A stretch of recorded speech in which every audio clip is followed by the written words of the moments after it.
जय हिंद। आज की क्लास में हम फिर 10 इंपॉर्टेंट क्वेश्चंस लेके आए हैं जो आपको किसी भी तरह के अभी एग्जामिनेशन आने वाले कॉम्पिटिटिव उसमें काम आने वाले हैं। शुरू करते हैं सो दैट आपका भी टाइम ज़्यादा इसमें ना जाए। हमारा पहला क्वेश्चन जो है, फर्स्ट क्वेश्चन है कि Washington DC is situated on which river. ठीक है, एक मिनट, जरा सेटिंग में थोड़ी प्रॉब्लम हो जाती है कभी कभी।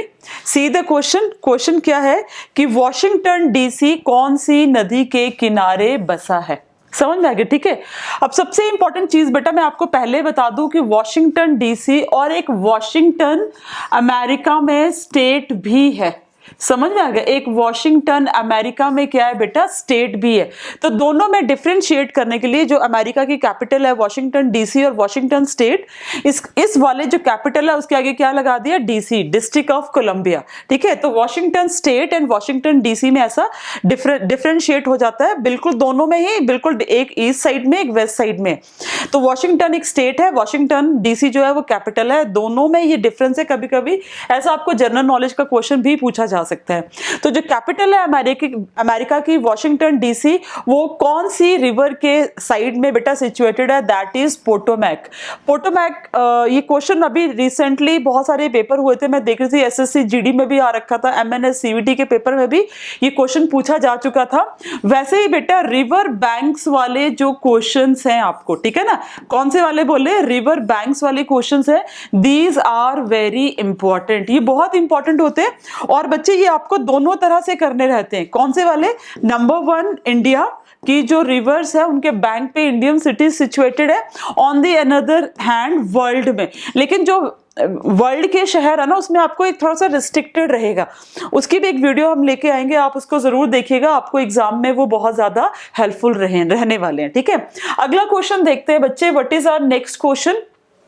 हमारा अगला क्वेश्चन है कि who was the governor general of India during the sipahi mutiny. अब ये सिपाही म्यूटनी कौन से ईयर में हुई थी? ये हुई थी बेटा 1857 में। ठीक है, इसको हम एक और नाम से जानते हैं, दैट इज रिवोल्ट, या तो फर्स्ट रिवोल्ट ना, 1857 रिवोल्ट के नाम से भी जानते हैं। साथ में बेटा इसको जानते हैं फर्स्ट वॉर ऑफ इंडिपेंडेंस। क्या बोलते हैं बेटा? First war of independence. ठीक है ना, आजादी का पहली लड़ाई के रूप में भी जाना जाता है। डिफरेंट हिस्टोरियंस ने इसको डिफरेंट नाम से बोला है। साथ में इट इज ऑल्सो नोन है सिपाही म्यूटनी, जो बैरकपुर में मंगल पांडे वाला क्वेश्चन हमने कल किया था और जिन्होंने स्लोगन दिया था मारो फिरंगी को। ठीक है ना, अब यहाँ पे क्वेश्चन है कि गवर्नर जनरल उस टाइम में इंडिया के कौन होते थे? तो वो कौन थे? Lord Canning. कौन थे बेटा? Lord Canning. लॉर्ड कैनिन जो थे, he was the last governor general of British India and first viceroy of India. ठीक है, और इंडिया के, ब्रिटिश इंडिया के वो पहले वाइसराय थे। अब गवर्नर जनरल और वाइसराय में डिफरेंस क्या होता है बेटा, कि जब 1857 का रिवोल्ट हुआ था ना बच्चे, तो उससे पहले जो इंडिया का रूल था, इंडिया का रूल किसके हाथ में होता था बेटा? वो होता था ईस्ट इंडिया कंपनी के पास। किसके पास था? ईस्ट इंडिया कंपनी के पास। ठीक है ना, लेकिन जब 1857 का रिवोल्ट हुआ तो क्या आया? 1858 में आया हमारे पास विक्टोरिया प्रोक्लेमेशन। क्या आया बेटा? Victoria proclamation. ठीक है ना, प्रोक्लेमेशन आया, मतलब विक्टोरिया की घोषणा। तो विक्टोरिया प्रोक्लेमेशन में बहुत सारे क्लॉजेस थे, उसमें एक ये भी था कि अब India will be directly ruled by the, not by the East India Company but under the crown और बाय द ब्रिटिश पार्लियामेंट। कि भारत का जो रूल था ना अब डायरेक्टली ब्रिटिशर्स के हाथ से छीन के, मतलब ईस्ट इंडिया कंपनी के हाथ से छीन के ब्रिटिश पार्लियामेंट के पास चला गया था। तो ये जो वाइसराय की पोस्ट थी बेटा, इसको किसमें, सॉरी, गवर्नर जनरल की जो पोस्ट थी इसको किसमें चेंज कर दिया? वाइसराय में चेंज कर दिया। ठीक है ना, तो बात वही है कि पहले वो रिवोल्ट से पहले गवर्नर जनरल थे, बाद में बेटा वो क्या बन गए? वाइसराय बन गए। ठीक है, तो that is why Lord Canning हमारे देश के लास्ट गवर्नर जनरल थे और पहले वाइसराय थे। अगला क्वेश्चन देखते हैं बेटा। What is our next question? Name the location of CBI academy. 1996 में बनी थी बेटा सीबीआई एकेडमी। सीबीआई के रोल के बारे में तो आप बहुत कुछ जानते ही हैं। ठीक है ना, तो सीबीआई एकेडमी जो है वो कहां पे बनी है बेटा? That is Ghaziabad, UP. कहां पे है बेटा? It is in Ghaziabad, UP. ठीक है ना, नेक्स्ट क्वेश्चन देखते हैं। नेक्स्ट क्वेश्चन है बच्चे कि first battle of Panipat was fought between, किसके बीच में? बाबर और हेमू।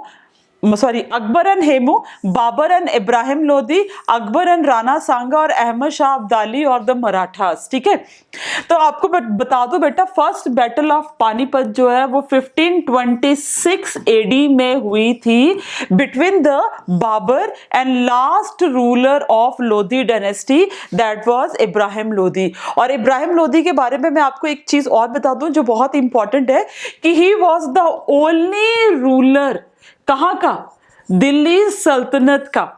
इब्राहिम लोदी ओनली रूलर था दिल्ली सल्तनत का बेटा, जो कहां पे, जिसकी डेथ कहां पे हुई थी, बैटल फील्ड में।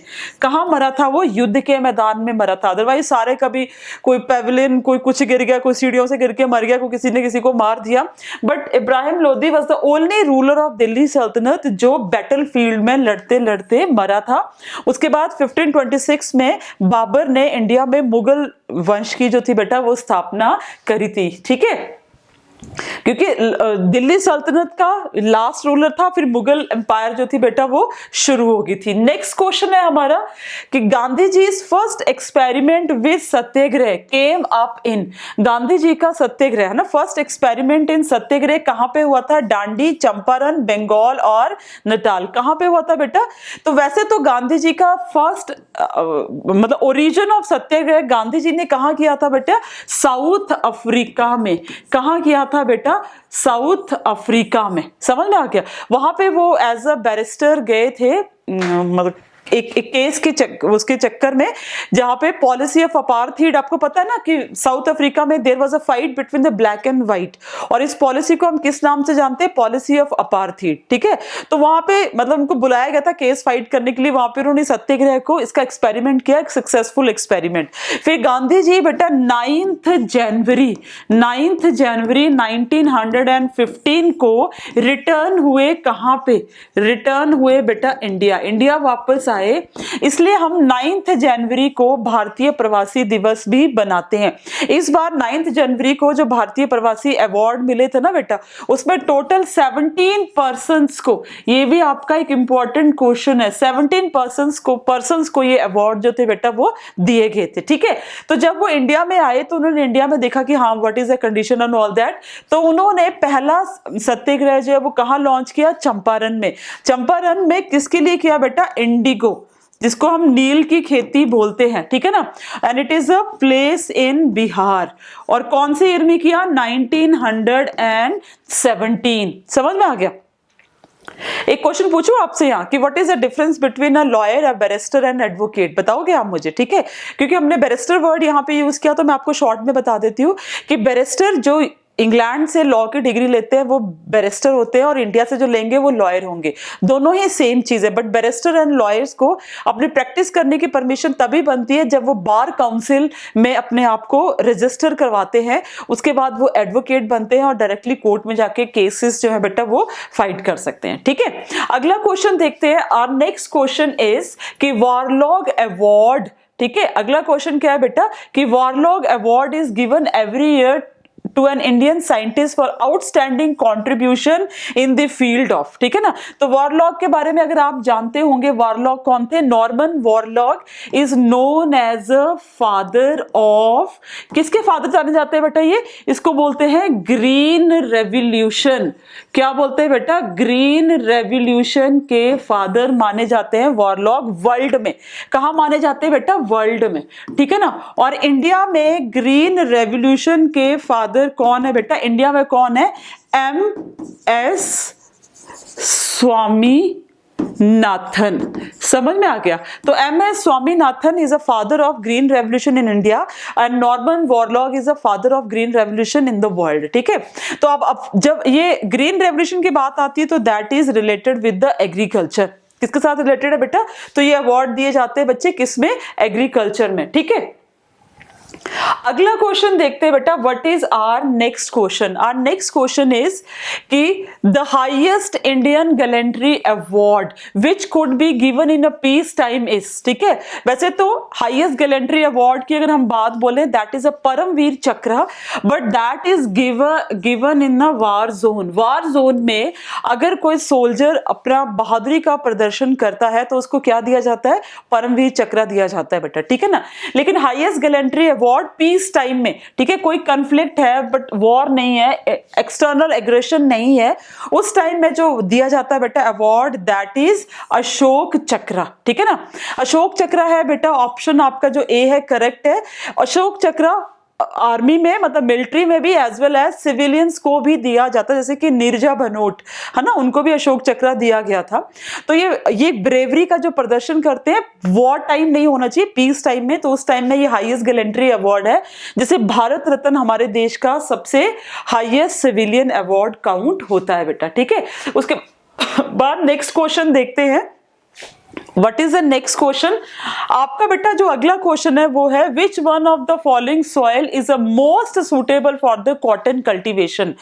कॉटन कल्टीवेशन के लिए सबसे सुटेबल सॉइल इसमें से कौन सी है? रेड सॉइल है, ब्लैक सॉइल है, लूमी सॉइल है, लेटराइट सॉइल है। तो कॉटन कल्टीवेशन के लिए सबसे सुटेबल जो सॉइल है बेटा वो कौन सी सॉइल है? दैट इज ब्लैक सॉइल, ठीक है। कॉटन के साथ साथ बेटा ये शुगर केन के लिए भी बहुत ज्यादा सुटेबल है, शुगर केन के लिए भी बहुत सुटेबल है बट फॉर द कॉटन। और ब्लैक सॉइल जो है वो कौन सी रॉक से बनती है बेटा? ब्लैक सॉइल बनती है इग्नियस रॉक से। कौन सी रॉक से बनती है? इग्नियस रॉक से हमारी जो है वो काली मिट्टी बनती है। काली मिट्टी का अगर हम इंपॉर्टेंट एरियाज की बात बोले तो गुजरात आपका बहुत इंपॉर्टेंट एरिया है जहां पे काली मिट्टी पाई जाती है। महाराष्ट्र आपका इंपॉर्टेंट एरिया है जहां काली मिट्टी पाई जाती है। मध्य प्रदेश के कुछ पार्ट्स में, कर्नाटका के कुछ पार्ट्स में और छत्तीसगढ़ के कुछ पार्ट्स में बेटा ये ब्लैक सॉइल जो है मिलती है, but mostly in Gujarat and Maharashtra. आपको पता है ना, तभी यहाँ पे क्या हुआ था, ये मिट्टी जो है उस कॉटन की कल्टीवेशन के लिए जो है वो ब्रिटिशर जब यहाँ पे आए तो दो ही चीजों के लिए आए थे, या तो स्पाइसेस के लिए या तो कॉटन के लिए, ठीक है ना, दोनों चीजों में से इसको कुछ, तो कॉटन इनको महाराष्ट्र से और गुजरात से बहुत ज्यादा मिला था बेटा, ठीक है। अगला क्वेश्चन देखते हैं, हमारा नेक्स्ट क्वेश्चन है that is equinox means the 2 days in a year when, ठीक है, इक्विनॉक्स क्या बोल रहा है बेटा? ये 2 days in a year when the night are almost equal to the day.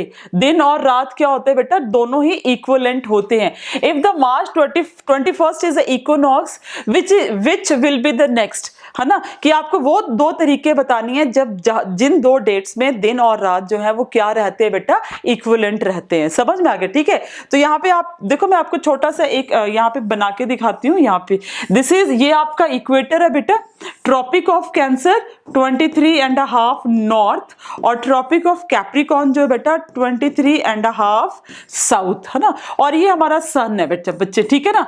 तो हमारा सन जो है ये 3 इक्वेटर पे ही मूव करता रहता है, इन 3 इक्वेटर पे ही मूव करता है।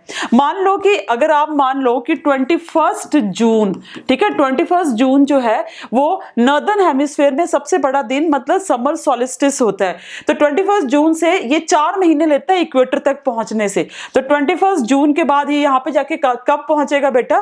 दैट इज नियर अबाउट 23 सितंबर। समझ में आ गया? तो 23 सितंबर और 22 सितंबर का भी एक दिन जो है आगे पीछे चलता है। 4 महीने लेगा, जून जुलाई अगस्त सितंबर। फिर 4 महीने में ये यहाँ पे 21 दिसंबर और 22 दिसंबर में दोनों डेज में आगे पीछे ये फिर यहाँ पे पहुंचेगा 4 मंथ में। समझ में आ गया? तो फिर अगेन यहाँ से फिर वापस जाएगा तो यहाँ पे कब पहुंचेगा? जो आपको डेट बोल के रखी है यहाँ पे 21 मार्च। कौन सी डेट बोली बेटा? 21 मार्च, ठीक है। ये आपने याद रखना है कि 21, 22 ये डेज का, जैसे 21 दिसंबर 22 दिसंबर, ये ईयर टू ईयर कभी वेरी कर जाते हैं। तो जो आपका सन है ना बेटा, वो नहीं 4 के ऊपर क्या करता है? मूव करता रहता है। तो राइट आंसर आपका यहां पे मैंने बता दिया, दैट इज 23 सितंबर। और आज का लास्ट और 10th क्वेश्चन आपके लिए क्या है बेटा? कि हु ऑथर्ड द बुक, ठीक है, who authored the book train to Pakistan. Train to Pakistan किताब के जो ऑथर हैं दैट इज खुशवंत सिंह, ठीक है। ये खुशवंत सिंह ने ट्रेन टू पाकिस्तान किताब लिखी है। इसमें जो पार्टीशन के अराउंड जो चीजें हुई थी या उनका कुछ डिस्क्रिप्शन है बेटा, वो इस बुक में दिया गया था, ठीक है। So these are the important questions, okay, ठीक है। ये हमारे इंपॉर्टेंट क्वेश्चंस हैं जिनको हमने इंपॉर्टेंट 10 क्वेश्चन आज डिस्कस किया। ऐसे ही अगले 10 क्वेश्चन लेके आएंगे बेटा। आप प्लीज वीडियो को लाइक और शेयर जरूर करें, बने रहें वीडियो के साथ और चैनल को भी सब्सक्राइब करें। Thank you so much and God bless you.